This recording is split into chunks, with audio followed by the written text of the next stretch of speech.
In the past 2 years, we've helped companies in spaces like healthcare and B2B SaaS achieve ISO 42001 certification. We've built entire AI management systems from scratch and helped our clients protect millions in dollars of enterprise revenue, close deals more effectively, and avoid fines by building trust with regulators regarding responsible AI use. After doing this again and again, there are some things that we've learned no one tells you about ISO 42001 certification up front. Knowing these things would have saved our clients months of wasted time and thousands of dollars of wasted cost had they known them up front. So in this video, we're going to pull back the curtain on the top 7 things you need to know about ISO 42001 certification. For background, I'm Walter Haydock, the founder of Stackaware. We help AI-powered companies measure and manage cybersecurity, compliance, and privacy risk when using artificial intelligence. Stackaware was one of the first companies globally to get certified under the ISO 42001 standard, and we've helped many of our clients through the process already. So you're probably wondering why you should care about ISO 42001 and more specifically, why you should care about it right now. So the standard has a couple of different benefits, and the first and foremost is that it lets you effectively manage AI risks and impacts. So artificial intelligence brings in a whole set of considerations related to fairness and accountability, environmental impact, cybersecurity, compliance, and privacy. An effective AI management system built to the ISO 42001 specification gives you a solid way to assess and manage these types of risks. Additionally, ISO 42001 gives you a comprehensive system for complying with the wave of AI regulations that are popping up all over the place.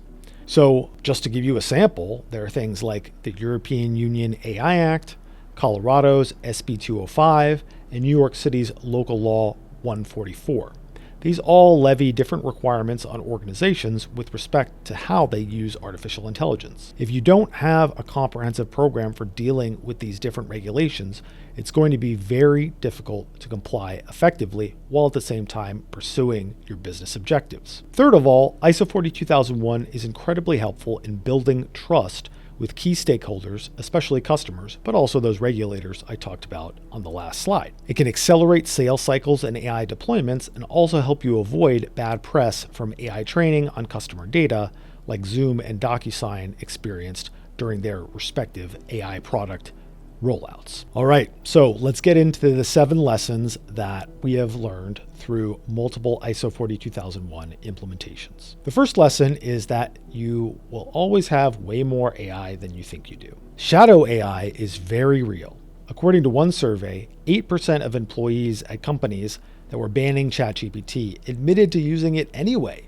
And these are people who admitted to using it. Imagine those who didn't admit to it. Additionally, it's not just the models that engineering teams are building and deploying, it's also the third-party tools, marketing, sales, so on and so forth, that can also impact your AI risk posture. And additionally, your vendors are integrating AI capabilities into their systems as we speak. So staying on top of those changes is very important. This is something that bites a lot of companies when they're going through the ISO 42001 readiness and certification process because they can't accurately define the scope of their AI management system, which can burn you during the audit. By the way, if you are watching this and have decided you don't want to figure out everything on your own, then we've done this many times across B2B SaaS and healthcare. We're one of the first companies to achieve ISO 42001 certification ourselves, and we can help get you ready in 90 days or less.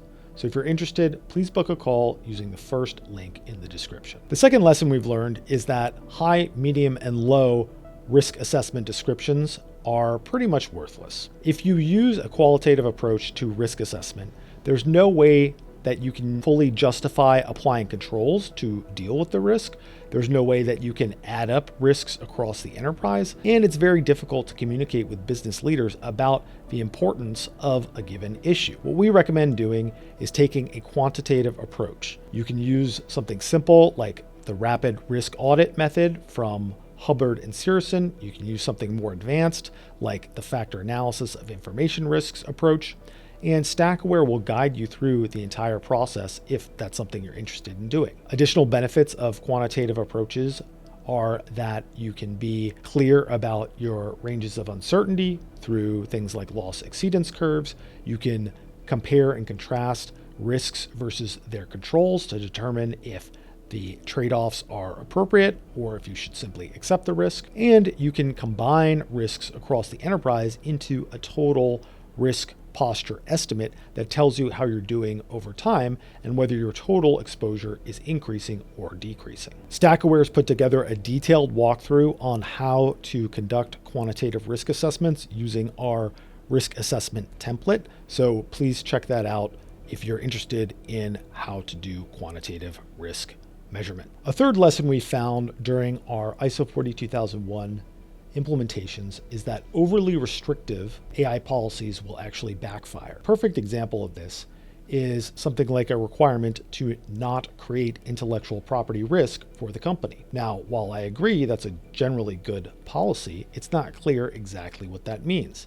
Does that mean don't use anything created by AI? That's basically impossible in today's day and age. Does it mean don't download and train on pirated content? That's a quite reasonable restriction, but it's not clear exactly what that means. So check out the description for a detailed analysis of intellectual property risk and how to communicate that. But the broader point remains is that if your policies and procedures are vague or extremely restrictive, people are going to ignore them, or they're just not going to do anything and they're going to point at your policy as something that is blocking them from getting their job done. Neither of those are good outcomes from a security and compliance team perspective. A fourth lesson that we've learned is that the standard tells you what to do, but not how to do it. ISO 42001 says things like the organization shall establish, implement, and maintain AI system impact assessments, but it doesn't tell you too much about what these impact assessments should look like. It also doesn't tell you what questions to ask, what documentation auditors will accept, how to scope your assessments, who should participate, or how these impact assessments will differ from risk assessments required by clause 6.1.2. It's with these types of knowledge gaps that internally driven implementation efforts really struggle. And reading the standard is not the same thing as being able to apply it in a real world context, as well as in a way that auditors will necessarily accept. A fifth lesson that we've learned during AI management system construction is that business leaders, not security, compliance, or privacy leaders, should be the one making risk acceptance decisions. The natural instinct is for those experts in security, compliance, privacy, legal risk to be the ultimate deciders about whether or not a risk is acceptable. With that said, this is not the right approach. A single business leader who's accountable for the business outcome should be the person who's making the decision about whether a risk should be accepted, mitigated, transferred, or avoided. I often use a parallel from my experience in the U.S. Marine Corps, where judge advocates, who are military attorneys, would be responsible for making recommendations to commanding officers about whether to press charges against those under their command. But it was the commanding officer who made the ultimate decision because that person was responsible for the overall welfare of the entire unit and was worried about more than just the legal side of things. A sixth lesson, and this is really an important one, is that certification is not the finish line. Once you have achieved ISO 42001 certification, that means you now have an ongoing burden to maintain your AI management system. You're going to need to undergo regular surveillance audits. You're going to need to conduct risk assessments and conduct management reviews on a regular cadence to ensure that you're staying on top of your compliance requirements, especially as new features get rolled out, as vendors are adding AI into their products. As the threat landscape changes, you're going to need to continually adapt your AI management system. Additionally, ISO 42001 has a requirement for continual improvement. This means over time, you'll need to address opportunities for improvement that are flagged by external auditors. You're going to need to automate your processes. You're going to identify and manage gaps in your program that you've found, and generally improve the way that you're managing AI risk. If you take a one and done approach to ISO 42001, first of all, you're not going to get that much out of maintaining an AI management system.